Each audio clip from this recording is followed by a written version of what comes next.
This is JR Bluff giving you guys a quick Zoom update of our current ANA grant, our Esther Martinez Initiative Immersion School grant. So I'm going to send this out and post this just to give the community, our parents, and all of those interested in what we've been up to a little more information. So I'm going to start this slideshow. It's going to be about 5 minutes, and at the end, I'll give you my contact information if you want to get a hold of us with any questions. So here we go. Just to give you a little idea, what we're going to be talking about is our Kalispel Language School survival expansion. We're basically in our third year of this third year grant, and that's what I'll be talking on. As part of the grant, we had 3 objectives. The first one is to increase our institutional capacity. And a lot of that was just some administrative tools that we had. They're all listed down here. But we completed that in year 1, which was 2 years ago. Last time I did our community meeting, I told you the same. So that objective is done. Our second objective was to increase our instructional capacity for grades 3, 4, and 5 at our immersion school. And again, we've completed some curriculum, our math and science curriculum, and we're currently working on our literacy. We've trained our teachers to be language teachers, and they finished these last year. And then we have a couple tasks that are just ongoing, which would be like teacher development and just administrative paperwork too. So that's the objective 2. For objective 3, that's more of a social impact on the community. We have board meetings just like this that kind of educate the community and our partners about where we're going. We have enrollment at the school, and the other part of it is teaching the curriculum, and that's what we're working on. We also have field trips and other administrative things that we have to do. And that's our third objective, and that is currently happening during this third year. And so we're doing objectives 2 and 3 right now, and we're hoping to be done by the end of summer. So just to give you a quick update on our curriculum, we ended up choosing Engage New York, which is an online-based math curriculum. We've done it during year 1, and it's for grades 3, 4, and 5. And this curriculum was chosen because it very much aligns with all of our Common Core standards for the state of Washington. So that is done. It's in the books, it's on the shelf, and it's in the teachers' hands as we speak. During year 2, we worked on our science curriculum. We ended up choosing Mystery Science, which was again a online-based curriculum. We did that in year 2. It's completed, it's on the shelf, and it's in the hands of our teachers. So it's a pretty cool thing. And currently we're in year 3, and what we're working on our year 3 is our reading, which are basically creating books, graded readers for grades 3, 4, and 5. We're looking to translate probably about 75 stories and about 58 reading levels. And this is actually a pretty cool thing. This is easy. This is stuff we can really send home to parents. So all of our students at Sinyoyos Pausam are learning to read and write and all that stuff in the language. So these are pretty cool tools that'll last for many generations. So just to give you guys a little update of kind of where we've been and what's happened, at Sinyo, we've and during these crazy COVID times, we've been following what Cusick School District has been doing in their school. We really work to align ourselves because all of our students were one community and we're all affected. So if one shuts down, the others is pretty much doing the same thing. So we have been following Cusick School District's guidance on this. When they're in school, we're in school. When they decided to go online, we went online. However, in November, if you may know, COVID hit our staff and our students pretty hard.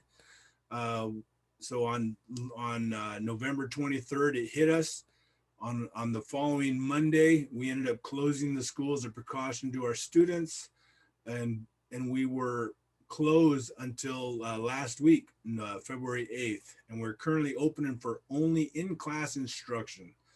And our numbers for our students attending this immersion school dropped quite a bit, but we're still here. So down here below on this slide, I have our numbers before COVID hit. We were at about 42 students.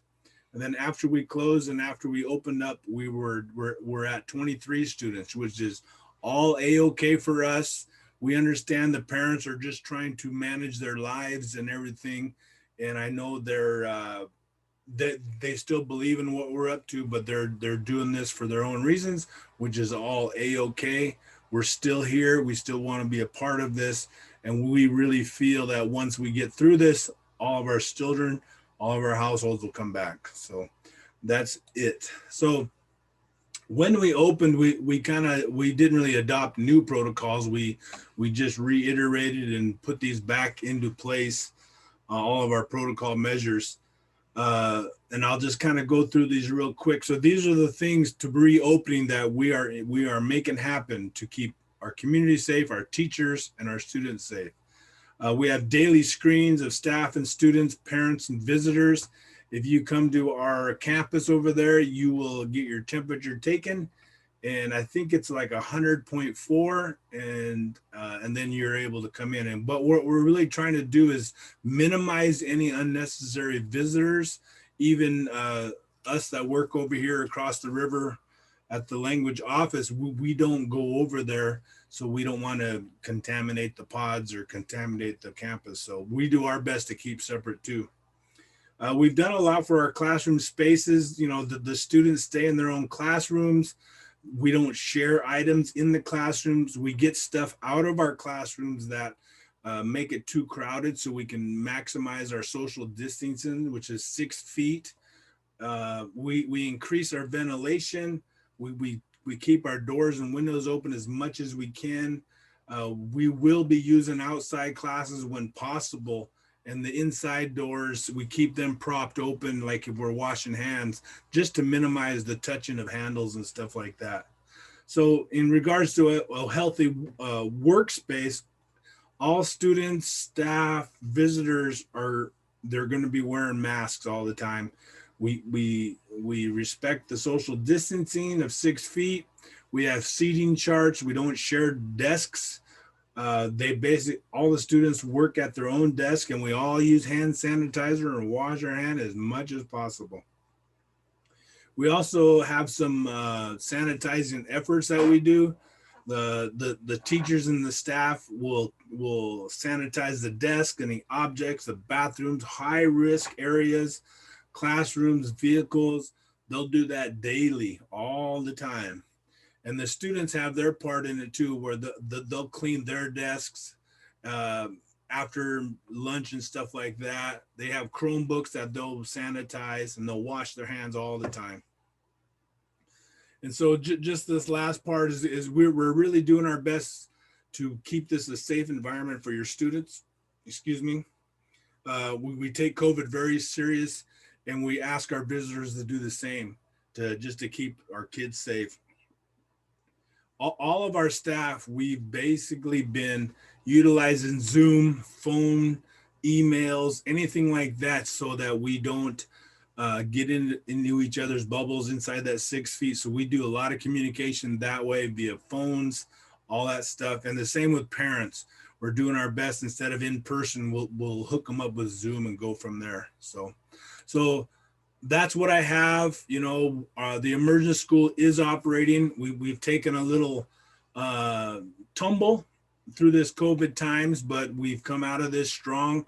All of our staff are healthy and on their way.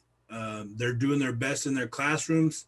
They've had to learn a lot of new technology because of COVID, the online presence on recording curriculum, recording lesson plans, creating it for the parents. And we're just very grateful to be open again for the students. And right now, like I said, we have about, 24 students currently. We know those numbers will probably come up in the springtime when people are starting to feel like we're going to get back to normal. So again, if you have any questions, I've got our numbers up here now. Contact me, JR, Jesse Isidore, who's the assistant director, and then Todd Ellingberg, who's over at the school regarding as a school administrator over there. So if you have any questions, feel free to give us a call. Definitely, if you want to stop by and visit us, give us a call first. Like I said, we're trying to minimize any extra visitors there just to keep the whole world safe. So again, Lemlems for everything. And if you have any questions, give us a buzz. Lemlems.